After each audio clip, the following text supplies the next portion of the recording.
सृष्टि बचपन से ही दिखने में सुंदर नहीं थी, लेकिन अमीर बाप की बेटी सृष्टि पर उसकी माँ जान छिड़कती। मेरी बेटी कितनी प्यारी है, भगवान सबको सृष्टि जैसी बेटी दे। सृष्टि धीरे धीरे बड़ी होती है। एक दिन सृष्टि की सहेली कहती है, तू दिखने में कितनी अजीब सी है, लेकिन मैं जानती हूँ हम सब में सबसे अच्छी शादी तो तेरी ही होगी। तेरे पापा अमीर जो है।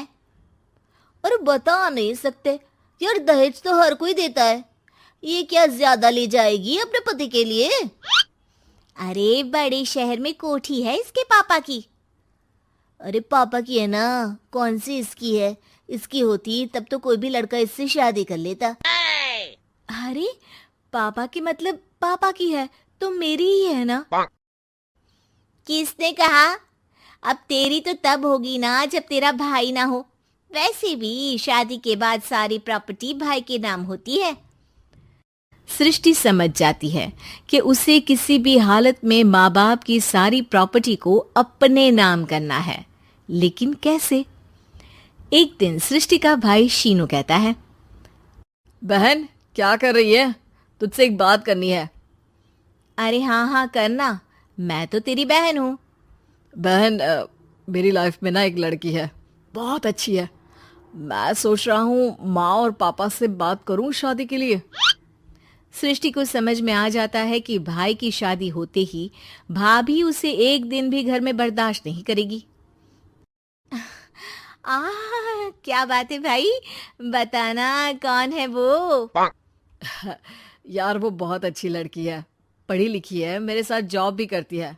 बस एक प्रॉब्लम है। हाँ प्रॉब्लम? क्या प्रॉब्लम है भाई?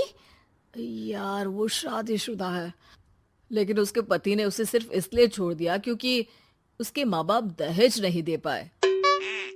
सृष्टि ये सुनकर न जाने क्यों खुश हो जाती है। अरे भाई तो क्या हुआ, लड़की तुझे तो पसंद है ना? शीनू को लगता है कि बहन उसे समझ रही है। वो इस बात से अनजान होता है कि उसकी बहन की मंशा पूरा घर हड़पने की है। सृष्टि अपनी माँ से कहती है, मम्मी मुझे तो बहुत चिंता है, पता है शीनू क्या कर रहा है? अरे क्या कर रहा है, वो तो काम पर जाता है और वापस घर आता है। नहीं ना माँ, वो यही तो नहीं कर रहा, बाकी सब कर रहा है। आपको पता है उससे प्यार है, और वो भी एक शादीशुदा लड़की से। ये क्या हो गया, मैं सोसाइटी में क्या मुंह दिखाऊंगी? अरे तेरे पापा तो यही कहेंगे कि मैंने ही उसे बिगाड़ दिया है। माँ देखो, मेरी बात मानो, पापा पर भी विश्वास करने की जरूरत नहीं है। अब आप ही बताओ, पापा इतनी देर घर के बाहर रहते हैं क्यों, बोलो?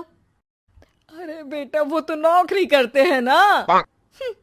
तू बहुत भोली है माँ, पापा का ऑफिस तो 7 बजे खत्म हो जाता है, लेकिन देखो कितनी देर से आते हैं। अरे नहीं नहीं बेटा, ऐसी कोई बात नहीं है। सृष्टि माँ को एक औरत से बात करते पिता की फोटो दिखाती है।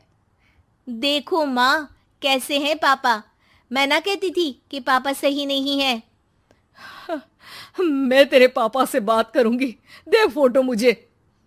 ओ माँ, वो तो डिलीट हो गई। लेकिन चल, तूने तो देख लिया ना, पापा से बाद में बात कर लेना, और हाँ मेरा नाम बिल्कुल मत लेना। हाँ माँ। अब क्या था, सृष्टि के माँ और पिता के बीच झगड़ा होना शुरू हो जाता है। सृष्टि के मन में क्या चल रहा था कोई नहीं जानता था। एक दिन, माँ सृष्टि के लिए एक लड़का देखा है, वो लोग शाम को उसे देखने आने वाले हैं। और हाँ माँ, एक खुशखबरी, मैं और पापा मिलकर एक नया बिजनेस ट्राई कर रहे हैं। शाम को लड़का आता है, सांवले रंग का। सृष्टि को तो बिल्कुल भी पसंद नहीं आता। लड़की की माँ कहती है, लड़की का चेहरा तो कोई खास नहीं, लेकिन अगर मेरे बेटे को आप लोग सेटल कर दें तो मैं उसकी शादी आपकी बेटी से करवा दूं। सृष्टि को लड़का बिल्कुल पसंद नहीं था। उसे भाई पर गुस्सा आ जाता है। लड़के वालों के जाने के बाद कहती है, माँ देखा शीनू मेरे लिए कैसा लड़का लेकर आया, न दिखाने लायक न सुनने लायक, सेटल भी नहीं, वो भी हम करे। अरे माँ, मैं जानती हूँ ये मेरी शादी किसी भी घर में क्यों करवाना चाहता है। अरे कैसी बात कर रही है बहन? तूने तो देखा ना, लड़के को मैंने ही मना कर दिया तुझसे शादी के लिए। जिसने लड़का बताया था उसने उसकी बहुत तारीफ की थी।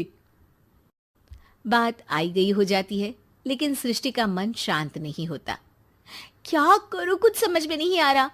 मेरी शादी हो गई तो ये लोग पूरी प्रॉपर्टी शीनू के नाम कर देंगे, मेरे हाथ तो कुछ लगेगा ही नहीं। तभी सृष्टि को आइडिया आता है। वो किसी वकील को फोन करती है। जी देखिए, अगर आपके मम्मी पापा का तलाक हो जाता है तो आपके पिता की आधी प्रॉपर्टी आपकी माँ के नाम हो जाएगी, फिर उसे वो किसी को भी दे सकती है। सृष्टि अब माँ को बेटे के खिलाफ भरती है। माँ, शीनू पर नजर रखा करो, वो जिस लड़की के प्यार में है ना वो शादीशुदा है। यहाँ आएगी, सारा पैसा, रुपया, जमीन, जायदाद सब हड़प लेगी। पापा का भी हाल तुमसे छुपा नहीं है। ऐसा ना हो कि मैं और आप एक दिन सड़क पर भीख मांगे। हे भगवान, मैं तो जीते जी मर जाऊंगी अगर ऐसा हो गया तो। ऐसा हो गया नहीं माँ, ऐसा ही होगा। अभी समय है, आगे का सोच लो। मैं तो कहती हूँ पापा से आधी प्रॉपर्टी लेकर अलग हो जाओ। पापा की आधी प्रॉपर्टी भी हम लोगों को अगर मिल जाती है ना तो अगले 7 जन्म सफल समझो। बेचारी माँ बेटी के कहने पर पति से तलाक लेकर अलग हो जाती है। सृष्टि अब पैसों से गाड़ी और अपने दूसरे महंगे शौक पूरे करने लगी। उसके दोस्त भी उसके पैसे इस्तेमाल करते। सृष्टि, कल तुम कहाँ थी? मैं सारा दिन घर पर अकेली थी। तो मैं क्या करूं? मैंने ठेका तो नहीं लिया है ना तुम्हें संभालने का। माँ को सृष्टि से ये उम्मीद नहीं थी। वो बैठकर रोने लगती है। वहीं उसका पति यानी कि सृष्टि के पिता आ जाते हैं। मैं जानता था कि तुम्हारा यही हाल होगा, तो आपने मुझे रोका क्यों नहीं? मैं रोकता तो तुम रुकती क्या? सृष्टि के कहने पर तुमने मुझ पर अपने बेटे पर शक किया, लेकिन तुम ये भूल गई कि कैसे हम दोनों ने मिलकर जीवन में इतना सब खड़ा किया। माँ पति के गले लग जाती है। मुझे माफ कर दीजिए, मैंने आपकी कमाई का एक बड़ा हिस्सा गवा दिया। कोई बात नहीं, तुम साथ हो तो मैं ऐसी 7 प्रॉपर्टी खड़ी कर दूंगा। तभी वहां सृष्टि आ जाती है रोते हुए। माँ, मयंक ने मुझे छोड़ दिया। वो बोल रहा था जब तक मेरे पास पैसे थे तब तक ही वो मेरे साथ था। पापा, माँ, मुझे माफ कर दीजिए।